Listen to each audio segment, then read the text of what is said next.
L'éducation populaire, c'est aussi un soutien aux acteurs associatifs présents dans la ville de Grenoble. Soutien qui a été renforcé durant ce mandat vers les associations transversales, des associations qui font du sport mais pas que, de la culture mais pas que, et notamment nos acteurs historiques associatifs du socioculturel qui ont des accueils collectifs de mineurs.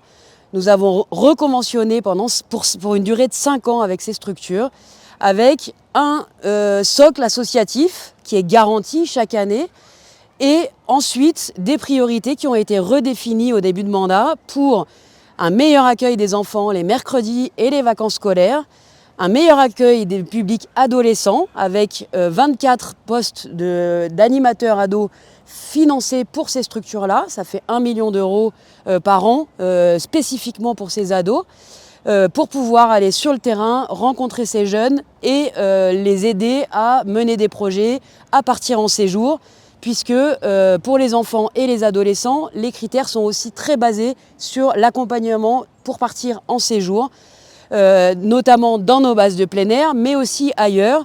On a changé le financement, on a plus de 160 séjours depuis 2023. Ça fait à peu près 4000 jeunes qui partent en séjour par ces associations socioculturelles chaque année. Et en plus de ces associations culturelles, on a nos bases de plein air qui permettent également de partir en séjour, mais aussi de sortir à la journée ou pour 2 jours.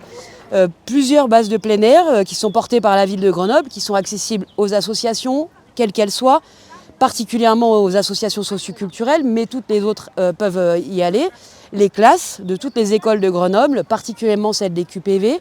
On a à peu près 120 classes par an qui montent en tout cas ici, par exemple, à la Maison des Collines. Tous les jours, on a à peu près 2 à 4 classes par jour. Tous les mercredis, toutes les vacances, on a les accueils de loisirs.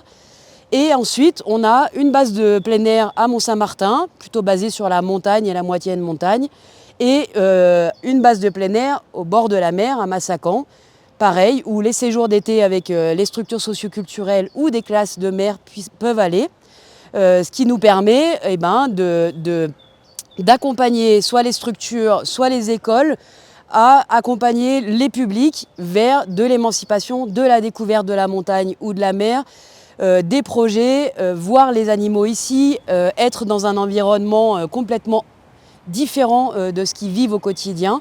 C'est vraiment l'objectif de tout ce qu'on a mis en place avec les structures socioculturelles, avec toutes les associations transversales qui ont aussi vu leur reconventionnement pour 5 ans et qui accueillent des publics. C'est ça la base, accueil des publics pour transformer les choses eux-mêmes, le public qui peut apprendre tout au long de l'année. C'est l'objectif de l'éducation populaire, tout au long de l'année, mais aussi tout au long de sa vie.